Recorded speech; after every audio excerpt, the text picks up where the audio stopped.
This program is rated PG. It contains themes and scenes which may not be suitable for very young audiences. Parental guidance is advised. Be advised that the views and opinions of the hosts and guests do not reflect those of the station.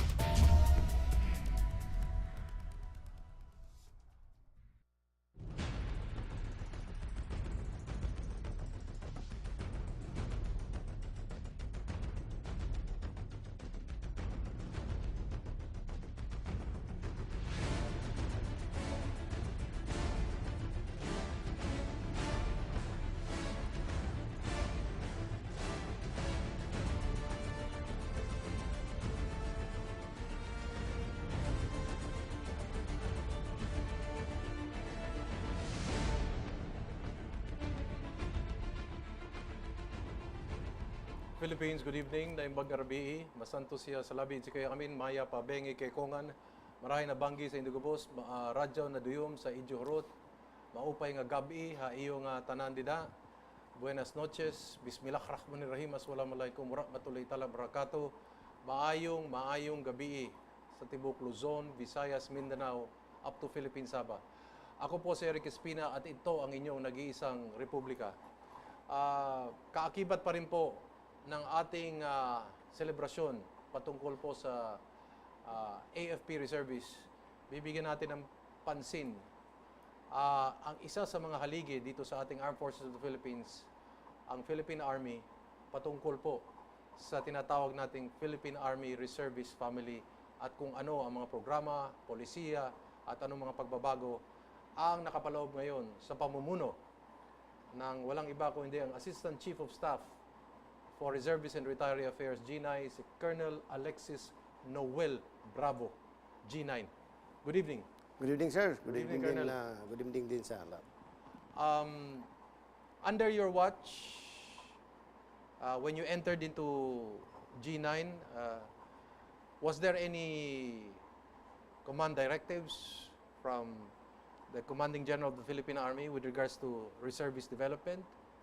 Yan muna ang una ko itatanong sa inyo. And then, in your own take, anong mga gusto nyong mangyari sa pagbabantay ninyo? Yes, sir. When I assumed the position of the Assistant Chief of Staff for Reservist and Retiree Affairs, the marching order of the Commanding General of the Philippine Army was to enhance RSCOM, to enhance our Army Reserve Command, so that we may be able to develop really the reserve force.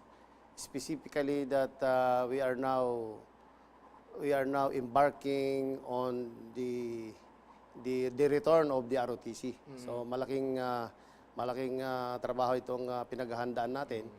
And the Commanding General would like the Philippine Army to organize 4 corps that is equivalent to the actual strength of the Philippine Army. Because supposedly under the concept of the total force, 80% should be composed of the reserve force, while 20% will be of the regular force. Kaya if assuming if the Philippine Army now is 100,000 strong, then we should be able to come up with 400,000 strong reserve force. Yun po ang target natin. Yun ang ratio? Yes, ratio po. Okay, nabanggit mo si Commanding General ng Philippine Army. Banggitin mo rin yung pangalan. Ang Commanding General po natin, si Lieutenant General Glorioso Miranda po. Yun ang directive niya sa iyo? Yes po. Okay. Okay. And then, dito sa 80-20 ratio na sinasabi ninyo, based on more or less 100,000? Yes. Yep. Pero sa 80-20 ratio, tama ba? Magiging, ang idadagdag nyo initial, that is a very, Initial lang muna yan? Initial lang muna, yan lang muna. Kasi sa ngayon, medyo mababa talaga yung fill up natin. Yes. So we are looking into, this is a long-term project at hopefully we can attain that. Maybe in the near future. At meron tayong mga priorities, but hindi po natin pwede rin pabayaan ang reserve force natin. But under, let's say, 100,000 strong, under an 80-20 ratio, ano dapat yung 80% dyan? Usually, I mean, theoretically lang. Yeah, if we have 100,000? 100,000, then we must have at least 400, 400,000? 400,000 on reserve. Okay. Now, in your watch, I'm sure you've seen, some problems, some issues. Ano ang pinaka-importanting problema na hinarap mo na tinutukan mo? Readiness, yung readiness condition ng mga reserve units natin. Okay. Excuse me. Yeah. Yung readiness condition ng natin. Recently, maybe hindi po masyadong nalaman ng publiko. Yes. For the first time since World War II, Yes. we mobilized one reserve battalion in Lanao del Norte. Yes. In relation dito sa the declaration of martial law Okay. and dito po sa Marawi crisis. We recommended for the mobilization of the first Lanao del Norte Red Reserve Battalion and one company in Misamis Oriental, specifically in Cagayan de Oro. This is supposedly to free the regular troops from the support operations na ginagawa dito sa baba, sa Iligan and Cagayan de Oro area. Sila na yung nagbabantay ng mga checkpoints natin. Yes. Sila yung mga nagtumutulong sa distribution of relief goods, nagbabantay doon sa mga evacuation centers, manpower assistance pag didiskarga ng mga supplies when they arrive sa mga barko. So that yung regular troops natin will be utilized doon sa more active operation sa taas. And dito natin nakita na there is really a need to improve the readiness condition of our ready reserve units. What did we learn from, mobilizing this? Yes. Una, we focus for the past many years. Ang training ng mga reservists natin are focused more on HADR, Yes. humanitarian assistance and disaster relief. Doon tayo nakapokus kasi yun in the past ito yung mga normally na may bagyo tayo, may mga lindol, sila nagagamit. At in this incident na medyo talagang may armed threat, in fact, even our regular, hindi na masyadong familiar sa urban warfare. So there is a need really to improve the training, especially on war fighting. Although we do not expecting to talagang isubo natin sila sa but this is the basic knowledge or skills dapat na nade-develop sa medyo na-refocus tayo doon sa HADR. Secondly, organizations, medyo yung per table of organization ng equipment natin, when we call them, medyo hindi nagkatugma-tugma yung mga rank sa position na hinahawakan nila. Yung mga and then itong yung composition ng category. Yes. Supposedly, the Ready Reserve units are supposed to be mostly manned by Category 1 reservists. Mobilizable within 7 days? Yes, mobilizable within. Yes. Ang maganda namang sa experience na ito is within 5 days, around 500 reservists reported. Talagang they were very willing to serve. And they reported where? Para lang doon sa mobilization center. Okay. Which is in that area in saan? Iligan City. Okay. In Iligan City. The mobilization center of Lanao del Norte is located in Campinto in Iligan City. Okay. So when ARESCOM came there, kasi nung magbigay pa lang ng warning si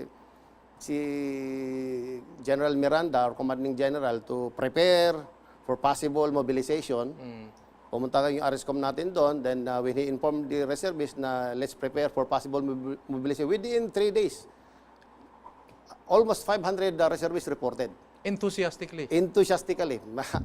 In fact, there were even reservists who are as old as 70 plus, nag-report. They were very willing. May mga kabataan naman. So that we have to screen them. We have to screen them. And then, dahil nga this was an emergency, para bang yung natin, yung mobilization natin was very medyo magulo. Medyo magulo nga. Medyo magulo. Medyo magulo. But again, admittedly, this is our first experience in World War II, nag-mobilize tayo. Okay. A very good experience, nakikita natin yung mga pagkukulang ng reserve units, yung manning, ng officership. Yung mga uniforme, how was the uniform? Yes, Kanya-kanya. Meron naman silang mga issue na noon Na ginamit nila. na ginamit nila. Yun din yung ginamit nila. But yet, we were still able to issue uniforms and combat boots and the basic, When you speak of mobilization, this is very interesting, no? Kasi tama Yes. to, no? First time ito sa Yes po, after yes World po. War II, no? After And World War under II. your watch ba? Yes po. Also, yung mga baril, how was that? Ito ang naging isang issue ng naging major issue because yun nga nakita natin na medyo kulang tayo, medyo hindi ganoon sila ka-train in the handling of firearms. Kaya nga we relegate their role to the support activities like doon yung mga nasabi ko nga kanina. Well, there were some firearms temporarily issued to them, nagpapalit-palitan na lang muna. But we have firearms ready to be issued to them. Marami po tayong available na firearms. Hindi lang talaga nagkaroon ng yung individual ini-issuehan, magpapalit-palitan because they were not hindi naman sila lahat sabay-sabay nagjo-duty sa labas. Doon sa 500, how many were given very serious duties or task? Nagpapalit-palitan po sila. Some were nagsisecure ng mga public areas, Okay. like during Sunday Mass. Nag-assist sa PNP and some regular units in the conduct of inspections, going out and going into Iligan City.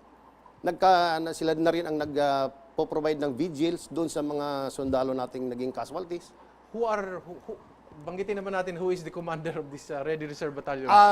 So, ang na-designate po si Colonel Villanueva, Ronnie Villanueva. Reservist ito siya. He is a regular officer. A regular officer. Because under our mobilization plan, when a Ready Reserve unit is mobilized, Yes. 15% of the manning requirement, which is the leadership, Yes. should be manned by Regulars. the regulars. Yes. Yeah. Battalion commander, Yes. the company commanders, platoon leaders, platoon sergeants, and key positions like the operations. Yes. So these are manned by regulars. Okay. These are supposed to be provided by the maneuver units na nasa area. Yes. Kasi sila yung familiar sa area. Pero dahil medyo naging busy nga tayo sa Marawi, everyone was involved. So ARESCOM na lang muna ang nag-fill in sa regular requirement. So yan din yung isa sa nakita natin na yung maneuver units natin on the ground are supposed to man the leadership. Nagamit yung requirement. 500? Opo. Nagamit talaga? 389 yung nagamit natin. Okay. Yung, and the rest? And the rest, ginawa na lang muna silang standby reserve na lang.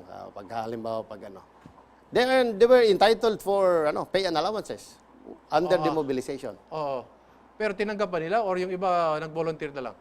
Nag-volunteer na lang yung iba because when we were required to submit the roster of troops for their entitlement, 300 yung na-submit namin. Then after we have submitted, may mga dumarating pa rin.